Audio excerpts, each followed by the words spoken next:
Mercedes-Benz is on the charge, if you'll excuse the pun. By the end of 2023, the German brand will have 8 electric vehicles on sale in Australia.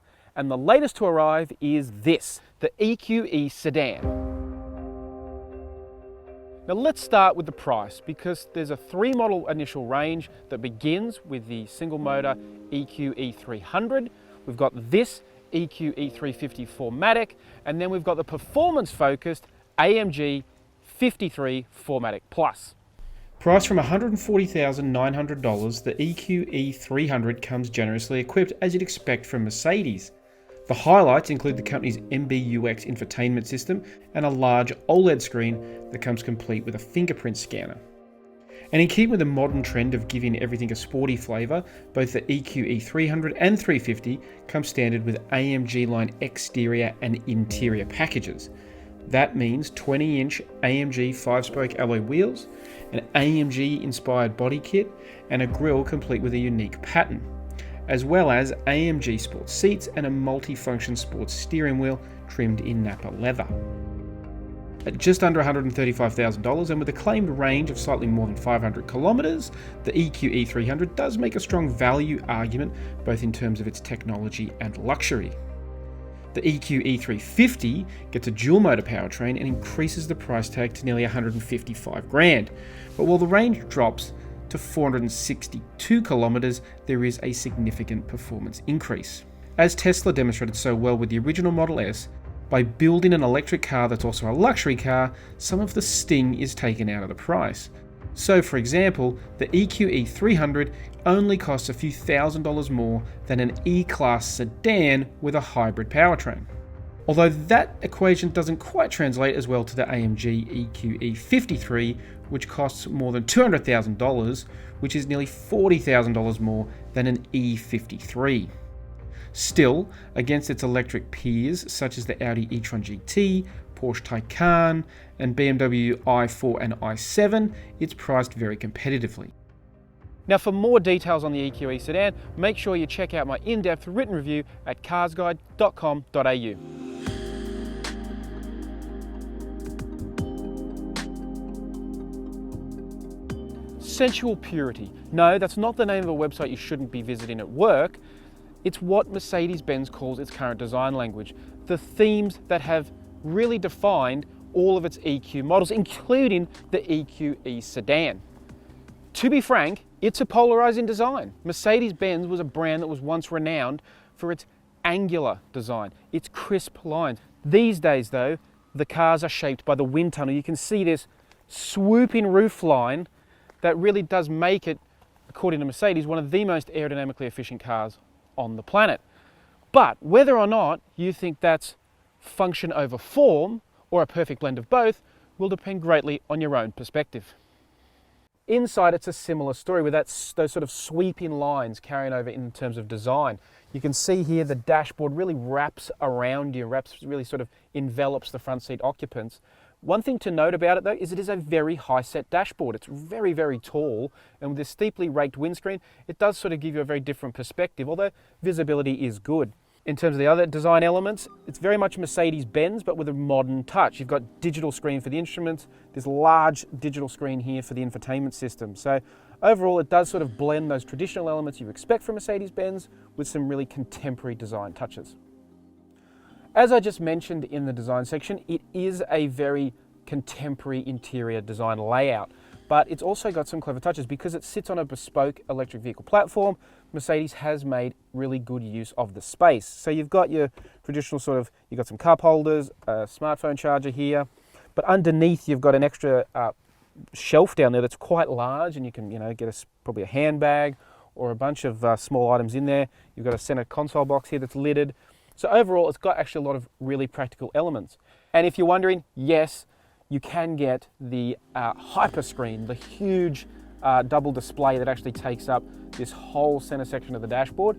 That is an option, but it will cost you more than $16,000. So you've really got to ask yourself, how badly do you want that? Now externally, the EQE and the E-Class sedan look pretty similar in size, but like I say, this is built on a bespoke electric vehicle platform, and one of the things Mercedes has done is added about 180 millimeters of extra wheelbase, which translates to an extra 80 millimeters of extra cabin space, and that translates to more space in the back. I'm about 6 foot tall. I'm sitting roughly behind my driving position. As you can see, I've got plenty of room. There's plenty of space back here. Certainly 4 adults would sit in absolute comfort, and you can fit a 5th if you need to.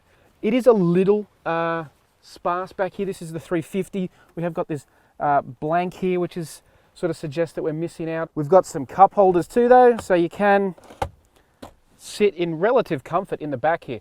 Although I will say, getting in can be a challenge. There's respectable headroom, but the way the roofline swoops, you have to be mindful that you don't bash your head when you're actually climbing aboard.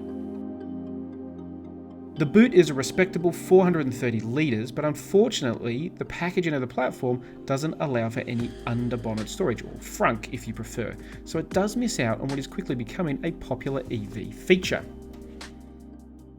I mentioned powertrains earlier, but let's take a closer look at what motivates the EQE sedan. The EQE 300 gets a single rear-mounted motor that makes a healthy 180 kilowatts of power and 550 newton meters of torque. The EQE 350 4MATIC has 2 motors, one on each axle, which combine to provide 215 kilowatts and 765 newton meters, as well as all-wheel drive traction. That means the 350 is quicker than its single motor sibling, accelerating 0 to 100 in 6.3 seconds. Now, befitting its place at the top of the range and its AMG badge, the EQE 53 4MATIC Plus has a much more potent powertrain. Its dual motors make 460 kilowatts and 950 newton meters, enough to launch this big luxury car from 0 to 100 in just 3.5 seconds. The EQE sedan is equipped with a 90 kilowatt hour lithium-ion battery across the 3-model range. It's worth noting that Mercedes Australia has published the car's range on the NEDC test cycle, which typically gives a larger figure but is less achievable in the real world. Fortunately, they have also provided the numbers on the WLTP test cycle, and that's what we'll use. The EQE 300 has the longest range, with a stated figure of an impressive 508 kilometers, which is more than the similar Audi e-tron GT. The 350 may be more powerful, but the range does drop to 462 kilometers, which is still plenty for most people, but not class leading in the current EV landscape. The AMG variant has a claimed range of 435 kilometers, which should be plenty for most drivers looking for an EV, particularly one as potent as this. The EQE range comes with a Type 2 CCS plug and a 5-meter charging cable for either a wall box or charging station, plus a domestic power cable as standard. It also works with the latest version of the Mercedes Me Connect app, which allows you to track some of the vehicle's function and even control a few via a suitable smartphone. The thing that really jumps out to me driving the EQE sedan is just how much it feels like a Mercedes-Benz. Now that may sound like a bit of a stupid thing to say because, you know, it's a Mercedes-Benz, but I think a lot of modern electric vehicles, this new wave of electric vehicles, particularly from these established brands, have lent just a lot into the quirkiness and the wow factor of an electric car. They've focused on the technology rather than the substance, you know, trying to make an impression, attract a new customer or whatever that is. Mercedes hasn't done that here. They've built, you know, an electric alternative to the E-Class. This is the same sort of car that will certainly has appealed to a new audience that wants an electric vehicle, but if the existing Mercedes customer base, they're not going to be, you know, surprised or shocked by anything, you know, weird and wacky that's overwhelming, you know, the very, you know, essence of what's made Mercedes-Benz a luxury brand for more than 100 years. You know, it's a very nice car to drive. It's got, you know, it's a quiet cabin. It's got plenty of poke. Even the entry-level E300 has got really good performance with its single motor. It feels quite sprightly. But then this EQE 350 that I'm driving now feels even better. It's got that all-wheel drive setup because of the front-mounted motor, so it feels really good even when we're driving on a rainy day, and it feels very sure-footed.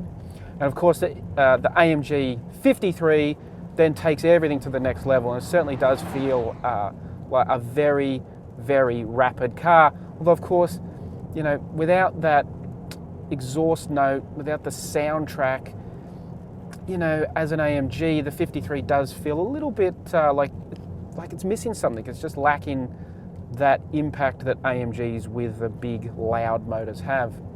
But overall, to drive, this is a very nice car. It's got, you know, it's got a good ride, even though it's on quite large wheels.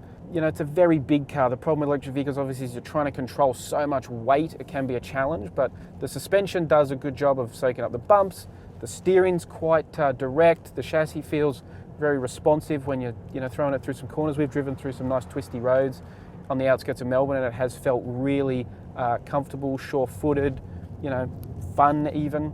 It's not perfect though. There are some issues that have reared up. I think the regenerative braking, particularly in the 53, you can feel when it switches from the regenerative braking to the actual mechanical brakes, and that does leave it feeling a little bit jerky and jolty sometimes, which is not a great feeling.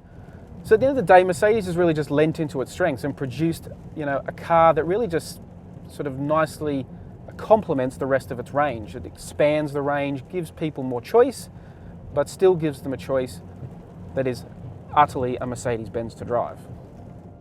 Safety is, as you'd expect from Mercedes-Benz, taken very seriously and includes the key features you'd expect. There are 10 airbags and a comprehensive suite of active safety features, including all the usual suspects like autonomous emergency braking and active lane keeping. It also has some of Mercedes' more advanced features like pre-safe impulse side, which uses the many sensors around the car to detect a side impact and activates an air chamber in the seat back to push you towards the middle of the car and further away from any potential danger. Now, ANCAP hasn't tested the EQE sedan locally, but Euro NCAP crashed it in 2022 and awarded it the maximum 5 stars. If you want more details on the safety features of the EQE or any car, make sure you check out our detailed written reviews at carsguide.com.au. Mercedes stands by its new electric vehicles the same way it does its internal combustion models, with a 5-year unlimited kilometre warranty. But for its EVs, the battery gets an additional warranty that covers up to 10 years or 250,000 kilometres. Servicing is covered by Mercedes Service Plan options, which allow you to pay in advance for up to 5 years of maintenance. The EQE costs $1,700 for the first 3 years of servicing, which is $1,100 less than the E-Class for the same period. However, servicing intervals are just 1 year or 15,000 kilometres, which is a much shorter distance than most EVs, even others in Mercedes' own lineup. So what's the verdict on the EQE sedan? Well, it's quiet, it's powerful, it's luxurious, and it's a contemporary luxury car. It is, in other words, a Mercedes-Benz. You know, this sits nicely in the range alongside the E-Class sedan. It gives buyers an alternative. You can choose internal combustion or you can choose electric. The choice is up to you. And the fact that it is a choice is what really speaks volumes for Mercedes. Unlike, say, Tesla's Model S, which is an unknown quantity in Australia, we don't know if or when it will come back. This is here now. Mercedes is confident that it has supply to meet demand.